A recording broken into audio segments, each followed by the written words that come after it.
Mangwanani Mwalelepo, Vukenjani, Class Vanave Africa. Welcome to Africa Good Morning, the news and current affairs show bringing you everything you need to know happening on the African continent and beyond.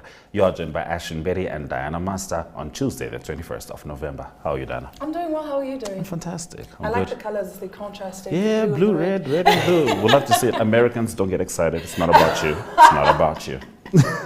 Speaking of getting excited, I think we need to calm down and take a look at what's headlining the news today. Liberia's President-elect Boakai to review mining concessions. Kenya's rail operator halts cargo services to Mombasa ports after floods. And Congo former Prime Minister drops presidential bid, backs joint opposition candidate. A little later on in the show, we'll be speaking to Mike Sichula in Zambia as he gives us the latest news stemming from the Real Africa. We'll take a quick ad break and return with our top stories. Neo Paints has established a 67-year Namibian legacy, creating personalized paint solutions that blend quality and innovation for the Namibian people. We pride ourselves in being a 100% Namibian-owned company, investing in our country and our people by employing and empowering true Namibians. With every brushstroke, Neo Paints commits to our quality guarantee and always delivering a coat of excellence. At Neo Paints, we always stay true to our country. We are as Namibian as you.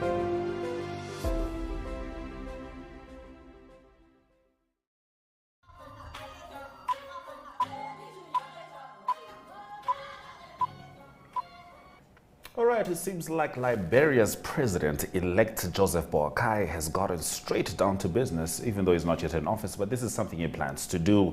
Now, he defeated President George Weah on November 14 in a runoff, and he says his administration will take a close look at mining concessions to ensure they benefit the country.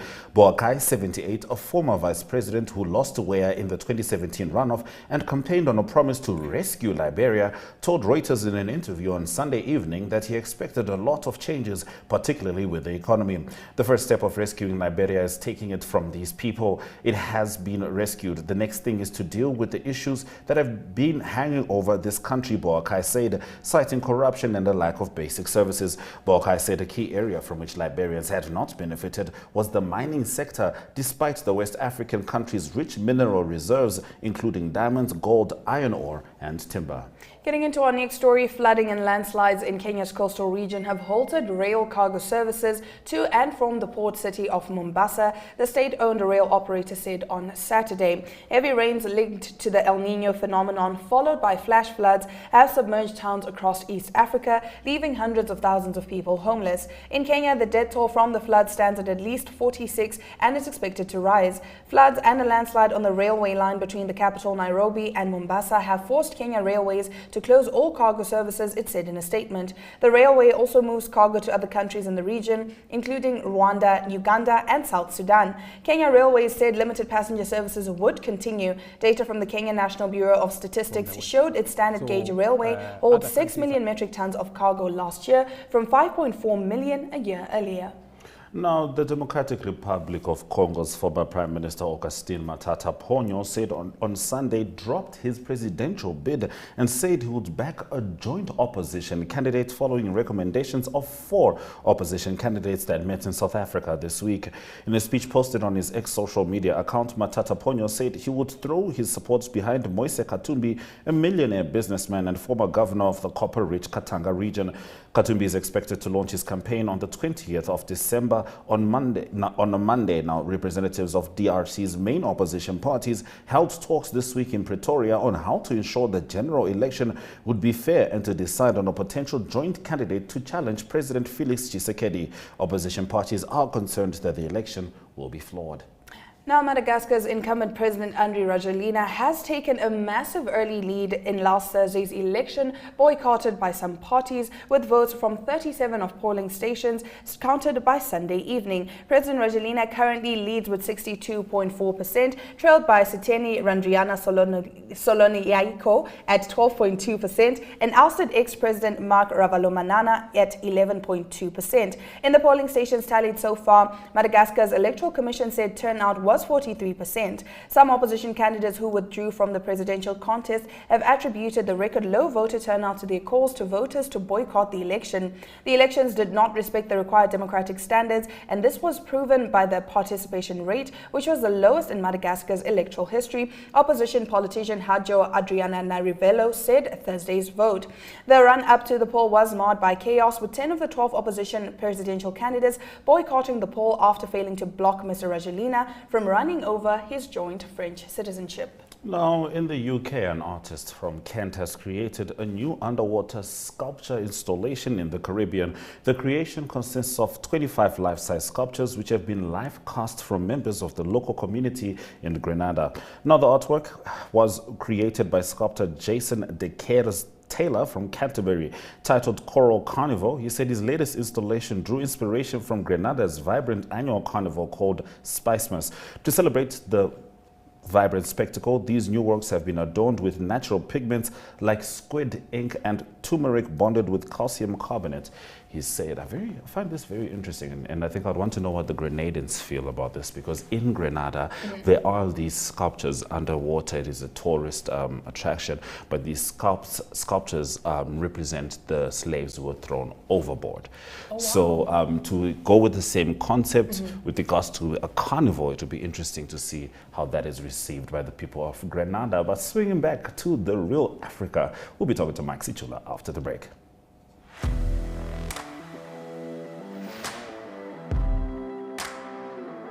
Hello and welcome to today's Sports Rep Show. I am your host, Jesse Jackson Kauraifa.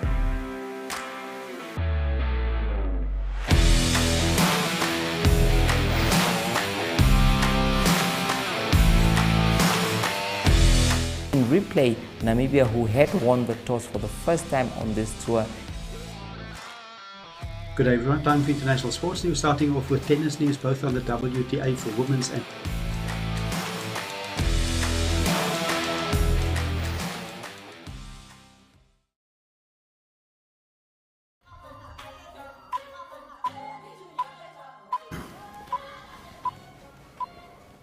All right, it's time for us to talk to Mike Sichula in Zambia, starting with President Hakainde Hichilema attending the G20 summit. Mike, Uribwanji. Nilibwino Muribwanji, Africa, good morning. Africa, good morning indeed. I have to say, I like your shirt, Mike, looking good. Tell us about Hakainde Hichilema at the G20 summit. Wow, yes, quite interesting, because President Hakainde Hichilema came into office on the promise that he was not going to undertake as many foreign trips as possible, because he said he wanted to maximize on the country's resources. However, the president has undertaken more than 30 foreign trips under 2 years, something that a lot of people have been questioning, but he says he is the chief marketing officer, and he's doing what he's doing so that he brings back Zambia into what he calls the League of, or the Champions League of Nations. Then his trip to Germany is accompanied by his first lady, and also after this trip in Germany, he's going to Italy, where he says that the trip aligns with his ongoing pursuit of economic diplomacy aimed at attracting trade and investment opportunities for Zambia. Then also State House says that the trip is part of the President Hakainde Hichilema's economic policy reform agenda. So those are some of the reasons that these foreign trips are being justified, despite them coming against what he had promised before he got into office. All right, and now, Mr. Sichula, on a rather sad note, we understand a 22-year-old male has had to have his arm amputated following bites from his owner's dog. Excuse me. Tell us more. Yes, quite a sad incident. Actually, it is his right leg that was subsequently amputated. So this case comes barely 2 weeks after about 5 dogs owned by a Chinese national who is a foreign investor killed a girl aged 5 who was the child of one of his workers at the farm. So dog bites of such nature in Zambia have become very common, and people are now calling on authorities to see to it that certain breeds of dog are not kept, or if they are kept, then the owners must take extra caution. So in this case, the victim was walking with his friends in a neighborhood when he was attacked by the dogs. And when he was taken to the hospital, the hospital authorities did not have any option but to amputate his right leg. And you can imagine how bad that injury could have been for the leg to be amputated, because the authorities could not do anything. So these cases are raising concern amongst the public, who are calling on authorities to ensure that dog owners do what they can to avoid such cases happening. Because some time ago, again, another vicious dog of a certain particular breed killed a young boy who was just passing from school. Then it came off its yard and went on to bite this boy, who later died. So these are becoming common, and authorities want it to be addressed. You know, Mike, I remember a similar story in Namibia around 2016 where a young boy was attacked by a pit bull and died. And in the UK right now, they're doing their best to mitigate the ownership of bully breeds. And of course, you know, owning a dog is a responsibility, and a lot of people don't understand that. And I think it's absolutely imperative for governments to hold owners accountable for their dog's behavior. You know what I mean? Because ultimately you decide how the dog behaves. Moving on, police in the capital city are investigating a situation where a fire was started at a school. It actually gutted the school as well as the school bus. Police are thinking this could be arson, Mike. Yeah, this case is being attributed to school goers who have just completed their grade 12 examinations, because at the school they did find a writing on the wall which reads, "By ECZ, I was here 001 hours. This one is for you. By ECZ, you have ruined our future." So what basically this is meaning is that the Examination Council of Zambia, you have ruined my future, because the paper that you prepared was very hard for me. The message read. So this damage is caused to Kamwala Secondary School, which is actually my former secondary school. Oh, no. The library was completely banned, as you can see up there. Then the school bus was banned. You cannot use it anymore. Then also the head teacher's office was completely banned. So this has been attributed to former pupils who just completed their examinations. And also far, police have picked 2 security guards to help with investigations. Quite a very sad development, if indeed the people behind this are young people who just completed their examinations. All right, now, Mr. Sichula, moving over to some sports news. Zambia will face Niger in their second 2026 FIFA World Cup qualifier match in Morocco this evening. What is the atmosphere like? I bet people are excited. Yes, Zambians are excited because they're thinking this is an opportunity that Zambia can use to qualify for their first World Cup, 2026 World Cup. Remember, on Friday, Zambia beat Congo Brazil 2-2, and they're thinking if they can win in Morocco against Niger, then they'll move to 6 points and probably stand a better chance to qualify for the tournament. However, the Football Association of Zambia has complained to CAF and FIFA because Niger is using Morocco as their home ground. So meaning Morocco, who are in group with Zambia, and Morocco is going to play more home games than any other team in the group. So the CAF is yet to respond to the concerns by the FAS, because the stage has already been set and Zambia has played 1 game. Morocco is yet to wait to see if that will be communicated too fast. But the team is in high spirits, and it is expected that Zambia should carry the day, considering that Tanzania went to Niger and beat Niger 1-0 in Morocco. So Zambia is expected to win this match. All right, let's see what Chipolo Polo does about that. Thank you very much, Mike, for bringing us the news stories from Zambia. Thank you very much. Good morning. Africa, good morning indeed. Rather sad, isn't it, that Mike's high school is the one which was going through that. Hopefully they can get on to rebuilding it. Let's head to the weather predictions.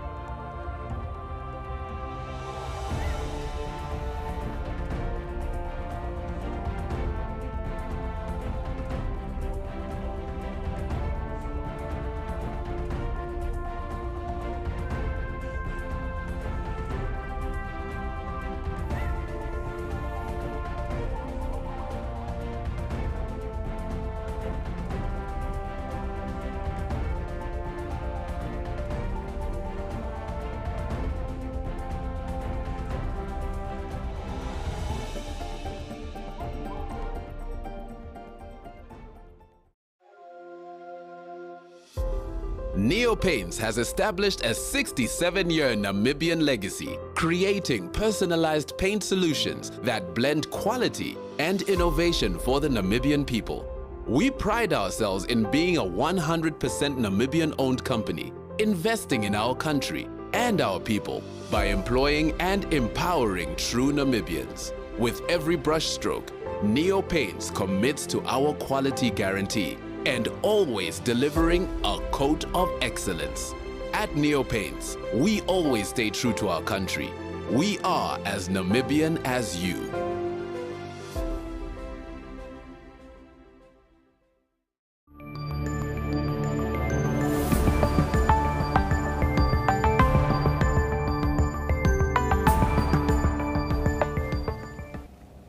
Heading into economic news, the Zimbabwe Banks and Allied Workers Union reports that 75% of jobs in the sector have been lost since the beginning of the millennium. This decline is attributed to a combination of accelerated digitization and socio-political challenges facing the nation over the past 2 decades. In discussions with NewZimbabwe.com about the outcomes of a high-level convention that brought together workers from the country's banking sector, trade unionist Peter Mutasa expressed concern about the diminishing workforce. He remarked that the Congress coincided with extremely difficult operating conditions which have constrained our ability to effectively serve our members.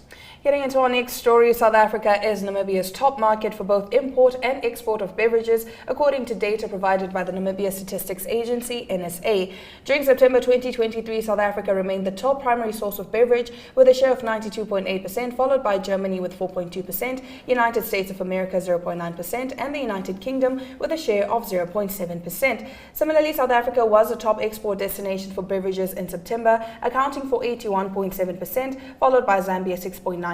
Democratic Republic of Congo 4.7%, was in third place, and Tanzania with a share of 4%. All right, let's head to the indicators just before Ari joins us with the sport.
Sports news, and starting off with golf news first. It's golf news from the PGA Tour, and it's a player from Europe that's making good progress in world golf. His name is Ludwig Aberg, and he's from Sweden. He won his first PGA tournament.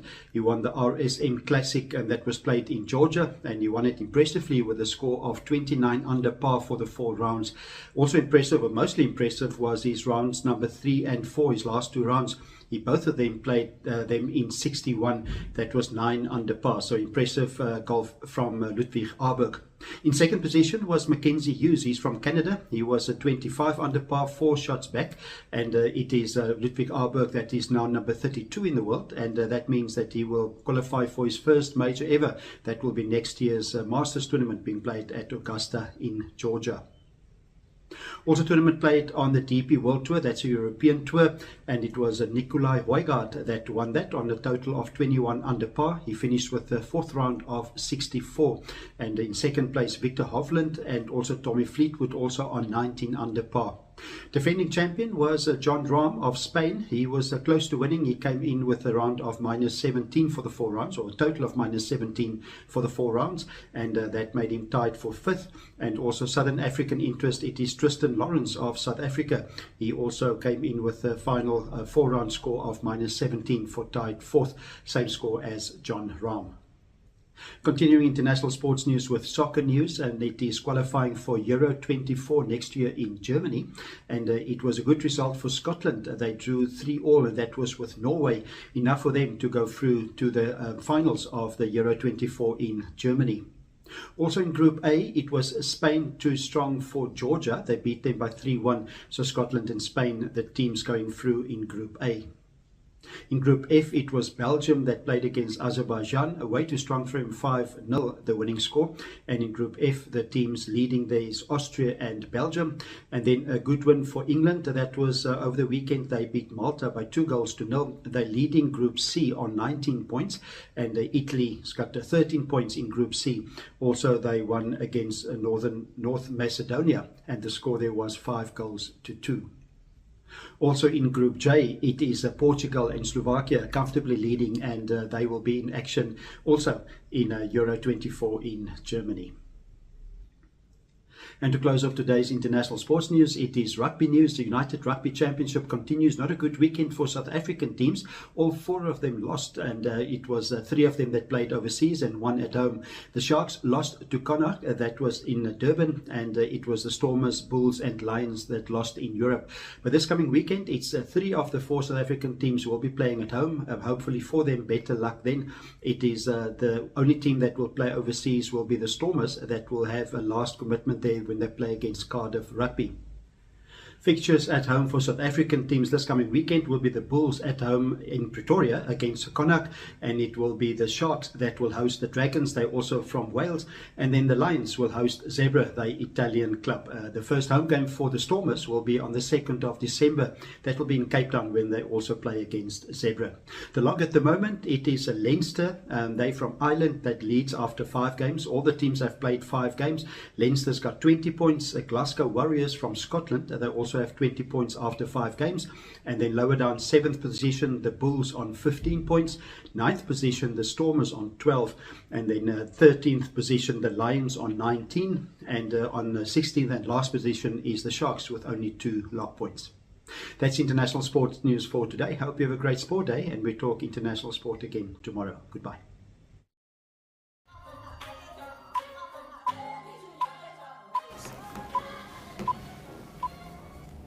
You're watching Africa Good Morning. If you're just joining us, let's take a look at the highlights from today's broadcast. Liberia's President-elect Boakai to review mining concessions. Kenya's rail operator halts cargo services to Mombasa port after floods. In Zimbabwe, banking sector faces 75% job decrease since 2000. All right, that has been Africa Good Morning. We're approaching December, which means it's also a good time to recap. We'd love to know some of your favorite stories throughout the year in our social media, some of the updates which are etched in your minds, and some of the moments we had with our correspondents. We'd love to interact with you. But for now, do make sure you join us, DSTV 285, GoTV 25, every single weekday from Diana Master and Ashwin Bedi. Swera Shakanaka.